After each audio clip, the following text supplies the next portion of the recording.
Hello everyone, welcome back. तो आज हम लोग पढ़ेंगे लेटर वैदिक एज के बारे में। ये लेसन 8 है और ये लेटर वैदिक एज का पार्ट 2 है। इससे पहले हम लोग पार्ट 1 कवर कर चुके हैं, आप आई बटन में जाकर देख लेना। नेक्स्ट, तो चलिए स्टार्ट करते हैं। तो लेटर वैदिक एज में जानते हैं पोजीशन ऑफ वुमेन कैसा था। ठीक है, वुमेन को कैसा इज्जत किया जाता था, किससे पोजीशन में रखा गया था, तो ये जान लीजिए आप। पोजीशन ऑफ वुमेन जो था ग्रेटली डिमिनिश मतलब होता है घटना। ठीक है, डिक्रीज़ हुआ लेटर वैदिक एज में। अर्ली वैदिक एज में बहुत अच्छा पोजीशन था वुमेन का। नेक्स्ट क्या हुआ, फिर वुमेन को जो है अलाउड कोई भी पॉलिटिकल अफेयर्स ये सब में अलाउ नहीं करा गया। पहले क्या अलाउ किया जाता था, हाँ आइए आप बैठिए, आप भी अपना डिसीजन दीजिए। लेटर वैदिक एज में बोला गया नहीं, you are not allowed to participate. Okay, next क्या हुआ, इस एज में एक वुमेन का जो रोल था बस कन्फाइंड हो गया। कन्फाइंड मतलब लिमिटेड हो गया। किस लिए भाई, आप सिर्फ वाइफ रहो और मदर रहो, इससे ज़्यादा आपका कोई काम नहीं है। यहाँ तक पोजीशन आप डिक्रीज़ हो गया था वुमेन का लेटर वैदिक एज में। फिर धीरे धीरे तो डिक्रीज़ ही होगा, जैसा कि अभी हम लोग देख रहे हैं। नेक्स्ट जानते हैं रिलीजियन, कौन कौन सा यहाँ पे किस तरीके का रिलीजियन ये सब मानता था ये आर्यंस लोग। ठीक है, तो चलिए देखते हैं। रिलीजन तो जो था मोर कॉम्प्लेक्स हो गया था भाई, बहुत सारा रिचुअल्स हो गया था यहाँ पे। ठीक है, ये करो, रिचुअल्स मतलब होता है वही रिलेटेड टू रिलीजियंस। ये करो, हवन करो, ऐसा करो वैसा करो, इस तरीके से बहुत सारा भर गया था और बहुत कॉम्प्लेक्स हो गया था। ब्रह्मा विष्णु एंड शिवा ये जो थे मोस्ट इम्पॉर्टेंट गॉड्स थे। नया क्या आ गए थे भाई, रामा कृष्ण एंड दुर्गा, ये न्यू गॉड्स आ गए थे लेटर वैदिक एज में। नेक्स्ट क्या था, ये सब जो अभी पढ़ रहे हैं हम लोग गॉड, आज भी इंडिया में वर्शिप किया जाता है इन लोगों को। ठीक है, नेक्स्ट क्या है, अभी जो मॉडर्न हिंदुज़म जो भी हो रहा है यही लेटर वैदिक एज को अगर देखते हैं तो पता चलता है कि इसका जड़ जो था वहाँ से स्टार्ट हुआ, स्टार्टिंग पॉइंट। तो चलिए अब आगे बढ़ते हैं। ग्रेट इपिक्स के बारे में जानते हैं, वेरी इंपॉर्टेंट, इंटरेस्टिंग भी है। ग्रेट इपिक्स क्या आप जानते होंगे। सबसे पहले आप जान जान लेते हैं एपिक्स होता क्या है। एपिक्स जो होता है लॉन्ग पोएट्रिक अकाउंट होता है, पोयम टाइप पे होता है। ग्रेट हीरोज़ हो गए या बहुत अच्छा अच्छा जो बहादुरी वाला काम करता है, उसे एक पोयम टाइप पे अगर लिखा जाए तो उसे इपिक्स कहते हैं। ये जो इपिक होता है रियल इवेंट्स भी हो सकता है, सच्चाई हो सकता है, इमेजिनरी वंस किसी का अपना सोचा हुआ भी हो सकता है, या कॉम्बिनेशन ऑफ बोथ। ठीक है, ये सब जो इपिक्स थे ना संस्कृत में लिखा गया है। ठीक है, तो ये जो दो इपिक्स इंडियन इपिक्स हैं, महाभारता एंड रामायणा, नाम तो सुने हैं, बहुत फेमस है। तो इस पीरियड में ही ये दोनों को लिखा गया था, इसीलिए लेटर वैदिक एज को आप जान लीजिएगा इपिक एज भी कहा जाता है। ठीक है, क्योंकि ये दोनों इपिक यहीं पे लिखा गया था इसी एज में। रामायण के बारे में जान लेते हैं थोड़ा। रामायण जो था कौन लिखा था भाई इसे, सेज, सेज मतलब वही साधु जान लो आप, वाल्मीकि बोलकर एक थे, वो लिखे थे रामायण को। ठीक है, संस्कृत में। नेक्स्ट महाभारत को कौन लिखे थे भाई, महर्षि वेदा व्यासा बोलकर आदमी थे, वो लिखे थे। ठीक, तो महाभारत में बहुत सारे स्कॉलर्स कहते हैं कि ओरिजिनली जो था ना 9,000 वर्सेस था। वर्सेस मतलब वही एक तरह पे राइम्स, राइम्स करके दो तीन लाइन जो राइम्स का बनता है उसी को वर्सेस कहते हैं, दो तीन लाइन को मिलाकर। तो ओरिजिनली महाभारत में जो था 9,000 वर्सेस था, लेकिन अभी जो प्रेजेंट फॉर्म है महाभारत का आप पढ़ने जाओगे तो उसमें 1 लाख वर्सेस है, 1 लाख। ठीक है, ये बाद में एडिशन हुआ है। नेक्स्ट, ये भागवत गीता जो है, गीता ये एक पार्ट है महाभारत का, आपको ये मालूम होना चाहिए। और इसे इंडिया में हिंदू जो धर्म है एक होली बुक के तरह इसे माना जाता है। ठीक है, अब आगे बढ़ते हैं। चलिए जानते हैं अब महाभारत के बारे में थोड़ा सा डिटेल्स में।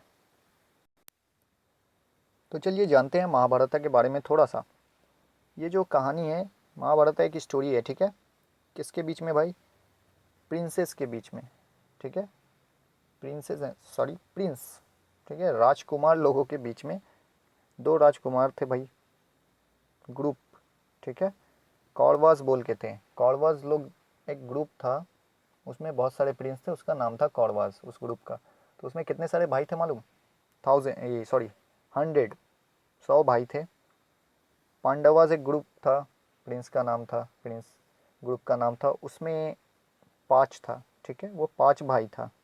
समझ आया? यहाँ 100 भाई है, यहाँ 5 भाई है। तो इस स्टोरी में बताया गया है ये दो ग्रुप के बीच में राइवलरीज, ठीक है, दुश्मनी के बारे में बताया गया है, इन लोगों में कैसा लड़ाई हुआ है वो सब बताया गया है, बैटल जो हुआ है इन लोगों के बीच में कुरुक्षेत्र में, उसके बारे में डिस्क्राइब किया गया है। कौरव जो लोग थे ना, उसका सबसे बड़ा भाई जो था, दुर्योधन नाम था उसका, इल्डेस्ट था, ठीक है, वो बहुत जलता था पांडवास से, बहुत जलता था। ऐसे तो जलते सब थे लेकिन ये कुछ ज़्यादा ही जलता था, ठीक है। तो ये पांडवास को ये क्या किया दुर्योधन, कौरवास लोग बोला आ जाओ भाई गेम ऑफ डाइस खेलते हैं, इनवाइट किया। तो जब ये लोग खेले तो पांडवास को हरा दिया ये लोग, ठीक है, कौरवास लोग जो थे गेम ऑफ डाइस में हरा दिया। तो पांडवास हार गए। तो शर्त लगा था अगर हार जाओगे तो तुम्हें ये जो राज्य है छोड़कर जाना पड़ेगा फॉरेस्ट में, और फॉरेस्ट में जाकर रहना पड़ेगा कुछ सालों के लिए। तो जब भाई पांडवास हार गया पांचों भाई, तो ये लोग राज्य को, महल को छोड़कर चला गया जंगल में। और जब ख़त्म हुआ एग्ज़ाइल, इनका वनवास कहते हैं, वो जब ख़त्म हुआ तो फिर ये आकर कौरव्स लोग थे, कौरवास लोग से लड़ाई किए भाई, बैटल किए और कुरुक्षेत्र में इन लोगों को हरा दिए, ठीक है। तो ये शॉर्ट में स्टोरी था, इसी के बारे में दिया हुआ है महाभारत में। महाभारत में इसका कंक्लूजन क्या है, ये सब स्टोरी से कुछ सीखने मिलता है ना, हर स्टोरी से कुछ सीखने मिलता है। तो उसी तरह ये स्टोरी आप जानोगे तो इसमें सब कुछ दिया हुआ है। क्या इससे आप सीखोगे? कर्मा के बारे में। कर्मा मतलब कर्म, कैसा अच्छा कर्म बुरा कर्म, ये सब आप जानोगे। इसमें क्या पता चलेगा, अगर आप अच्छा करते हो काम इस दुनिया में तो इससे आपका नेक्स्ट आने वाला जो बर्थ होगा, पूर्ण जन्म जिसे कहते हैं, मरने के बाद ज़िंदगी, वो अच्छा होगा। इसमें ये बताया जाता है। या क्या बताया जाता है, अभी जो आप जो भी इस प्रेजेंट कंडीशन में हो, अगर अच्छे हो तो मतलब आप पास्ट में कुछ अच्छा काम किए होगे। कहते हैं ना, अरे तुम बहुत लकी हो, पिछले जन्म में कुछ अच्छा काम किए होगे, इसलिए अगर, ठीक है, अगर ख़राब हो तो पिछले जन्म में बुरे काम किए होगे। तो ये सब के बारे में महाभारत आप पढ़ोगे आप स्टोरी तो ये सब समझ आएगा आपको।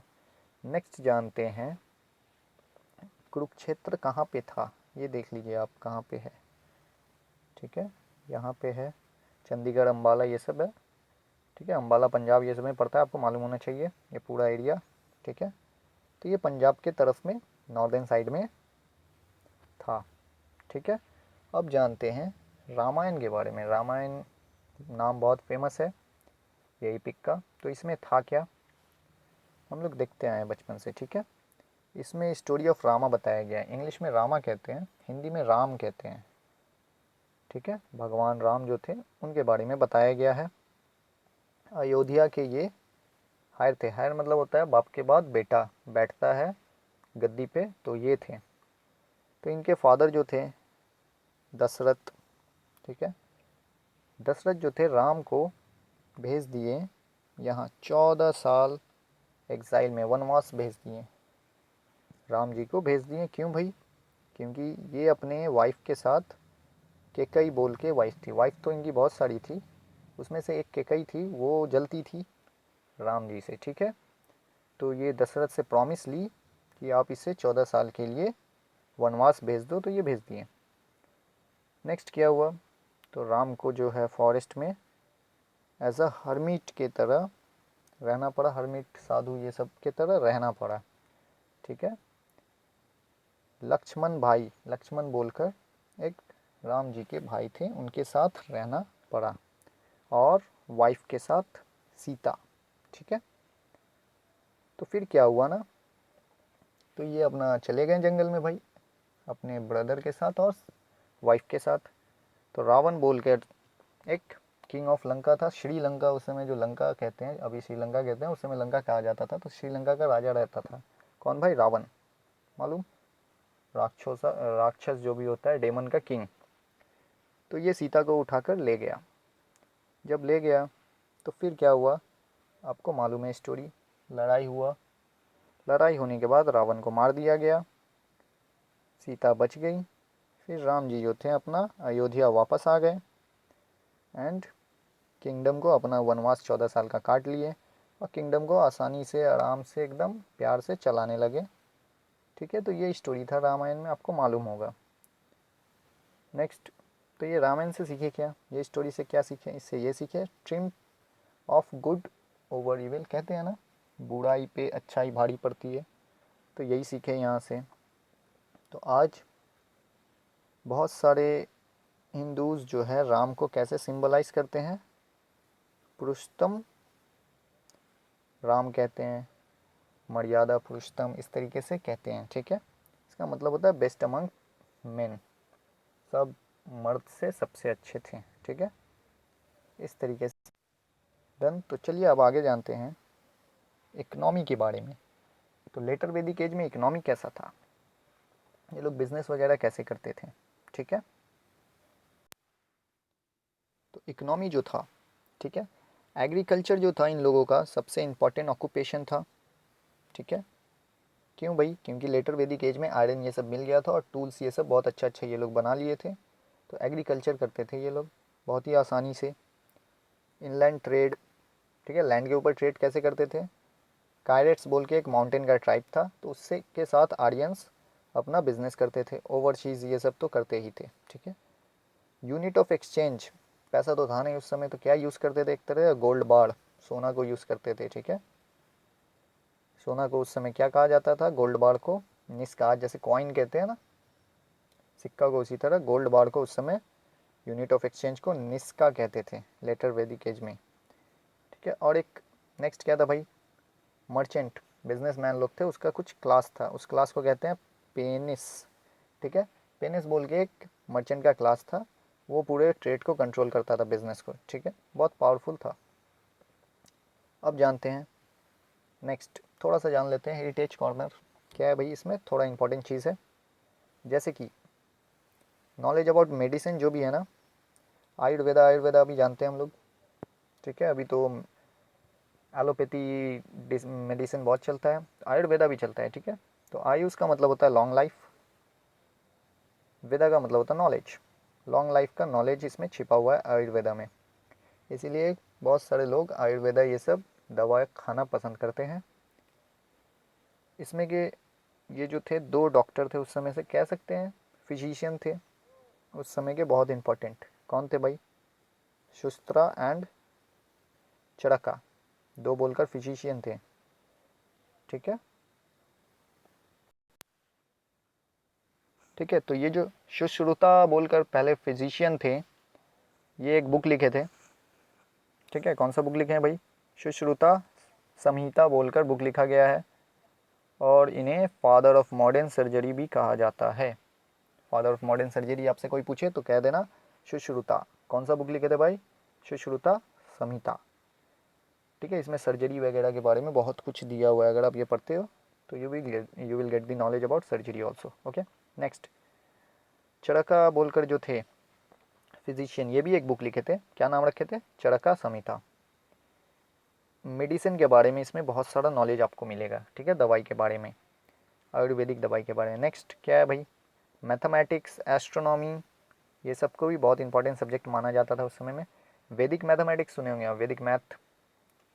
ठीक है, ये कौन इन्वेंट किया था, पन्ननी बोल के एक आदमी था, वैदिक मैथमेटिक्स को इन्वेंट किया था। और क्या क्या किया था भाई, डेसिमल सिस्टम हो गया, कंसेप्ट ऑफ ज़ीरो।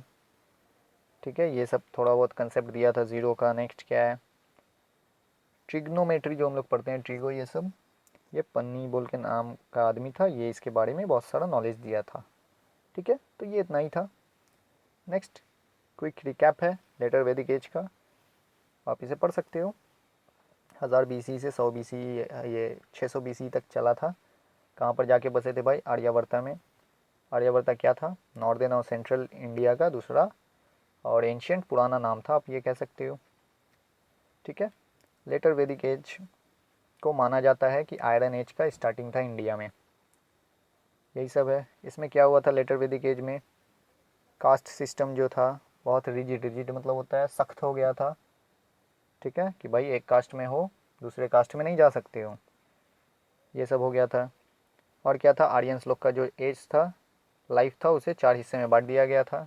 ज़िंदगी में ये 4 स्टेजेस में से आपको गुजरना पड़ेगा, इस तरीके का था।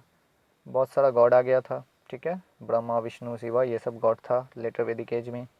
यूनिट ऑफ एक्सचेंज क्या यूज़ करते थे भाई ये लोग, निष्का, गोल्ड बार। डन, भी पढ़े हम लोग। आगे जानते हैं, वाइटल वर्ड से ये सब आर्यावर्ता हो गया, गुरुकुल सिस्टम, निष्का, ठीक है।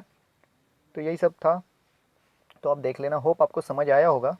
तो आज के लिए इतना रखते हैं, नेक्स्ट वीडियो में नए टॉपिक के साथ मिलेंगे। So thank you for watching.